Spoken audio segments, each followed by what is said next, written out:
Hey everyone, happy Friday. This is Natalia with ASVAB Success. And today I just want to review with you our math questions for this week. So let's dive right in. Our first question says, an unknown number is divided by 3, multiplied by 4, and increased by 22. The result is 42. What is the unknown number? So here, if you remember, I told you this month what we're doing is algebra word problems just to kind of get you used to those kinds of questions. So that's what this is. So let's just follow the words so that we can go ahead and write our algebraic equation. So unknown number, let's call it x, is divided by 3 multiplied by 4. I'm going to put the parentheses because the whole thing is multiplied by 4. And this whole thing is increased by 22. And the result is 42. I know that looks awful and hideous, but we're going to get rid of it little by little, okay? So first things first, we're going to get rid of the thing that's most outside of the x, or furthest away from the x, okay? So that's a 22, and we're going to do the opposite to eliminate it. So we're going to subtract. This cancels out, and I'm left with, I don't have to have this parentheses anymore, so I'm going to get rid of it. And the reason I don't have to have it anymore is because that plus 22 is gone. So 42 minus 22 gives me 20. Now, the thing furthest away from the x is this 4, and it's multiplied. So I'm going to do the opposite. I'm going to divide by 4. I'm going to do x over 3. That's what's left on this side because this stuff cancels out. And 20 divided by 4 equals 5. Now, this x is being divided by 3, so I'm going to do the opposite. I'm going to multiply it by 3. And whatever I do to one side of the equal sign, I have to do to the other. So this cancels out, and I'm left with x by itself finally on the left. And 5 times 3 gives me 15. So x equals 15. Okay, I hope that made sense. If it didn't, remember you can always leave a comment below with any questions you may have, and I'll be more than happy to answer it for you. Okay, I just realized it made emojis out of that. Out of B. That's funny. Okay, so it says solve the following inequality. Negative 3x minus 4 is less than 5. Okay, so with this one, when we have an inequality, we just pretend it's an equal sign until the end, right? Until we either have to multiply or divide by a negative number, but we'll get to that in a second. So first things first, I want to get x by itself on one side. So I'm going to get rid of that 4, and I'm going to do the opposite to be able to cancel it out. So it gives me negative 3x, the sign stays the same, and 5 plus 4 is 9. Okay, now that I have simplified it a bit, I am going to divide by negative 3. In an inequality, whenever we divide by a negative number or multiply by a negative number, that flips the sign. So it becomes x is greater than, okay? And 9 divided by negative 3 is just negative 3. So the answer is actually C. X is greater than negative 3. Okay? So this is a good rule to remember.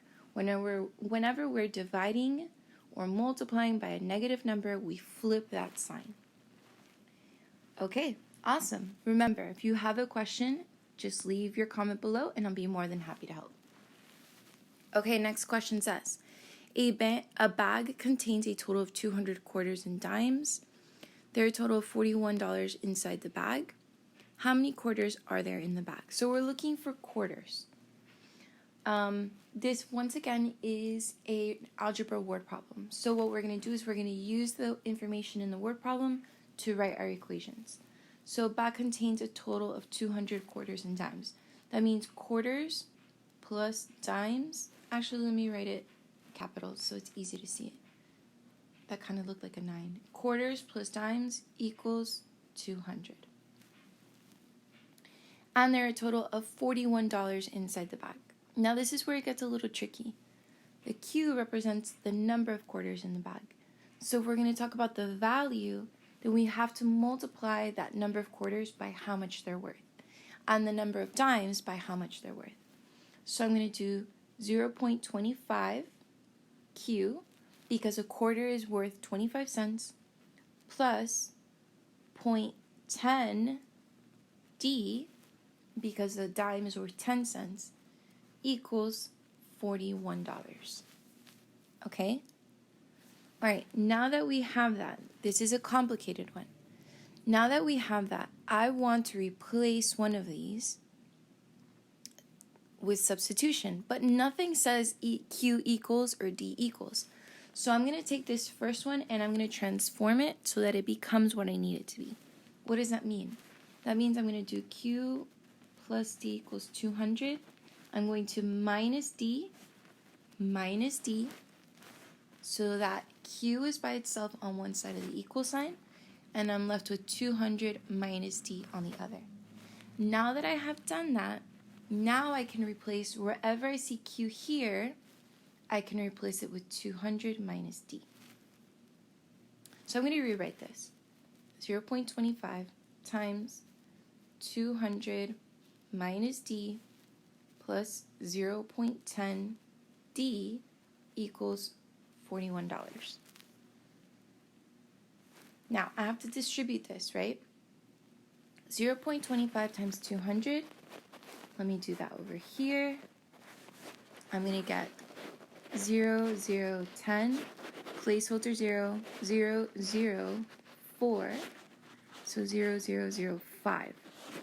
There's 2 numbers behind the decimal point, so there'll be 2 numbers behind the decimal point in my answer.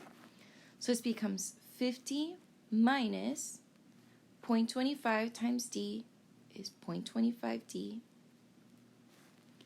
plus 0.10 D equals 41. So now minus 0.25 plus 0.10 gives me minus 0.15 D equals 41. I'm going to minus 50,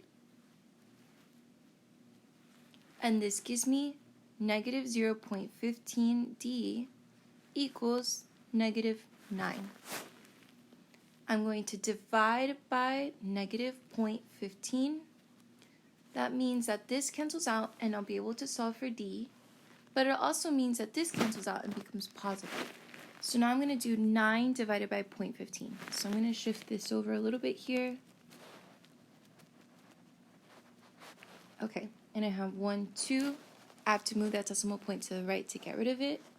So this becomes 15 into 900. So how many times does 15 go into 90? 15 times 4 gives me 60. So I'm going to say 15 times 6. Let's try that out. 6 times 5 is 30, carry the 3. 6 times 1, 6 plus 3, 9. There it is, 6. So 15 times 6 is 90. I still have to bring down that 0, so my answer here is D equals 60. But is that my answer for the question? No. Remember, the question is asking how many quarters there are. Now what I'm going to do is I'm going to use one of my original equations, quarters plus dimes equals 200, to solve for quarters. I'm going to replace this with 60. Quarters plus 60 equals 200. I subtract by 60, and I get quarters equals 140. Okay? All right, that was a complicated question. So if you have any questions about that one, please let me know, because I know that was a tough one. So we come back here, and it's the smiley face, B. Okay? All right, let's do our last question for the week. It says, solve the following system of equations for x. So we're looking for x. Okay. It says 3x plus y equals 13 and x minus 2y equals 2. So I'm going to rewrite these down here because it'll be easier for me to see. x minus 2y equals 2. Okay, now first things first, there's two ways of solving for a system of equations or for two unknowns. One way is through substitution like we just did in the last one. Another way is through elimination, and that's what I'm going to use for this one. Why am I going to use elimination? Because here I see that there's a plus y and a minus 2y. So if I multiply this top equation by 2, this becomes 2y, and it'll eliminate, essentially, okay? That's kind of my goal here, to simplify this. So 2 times 3x is 6x.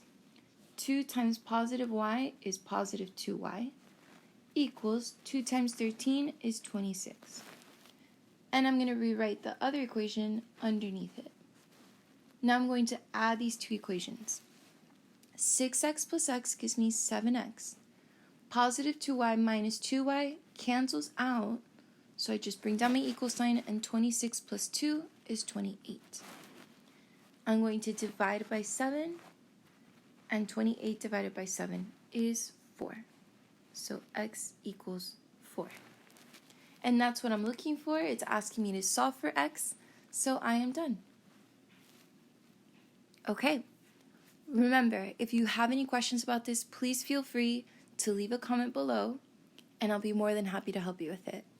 Also, remember that I do this review in detail for an hour, 3 times a week with my course students. So if you're interested in joining us, please let me know and I'll give you more information about that.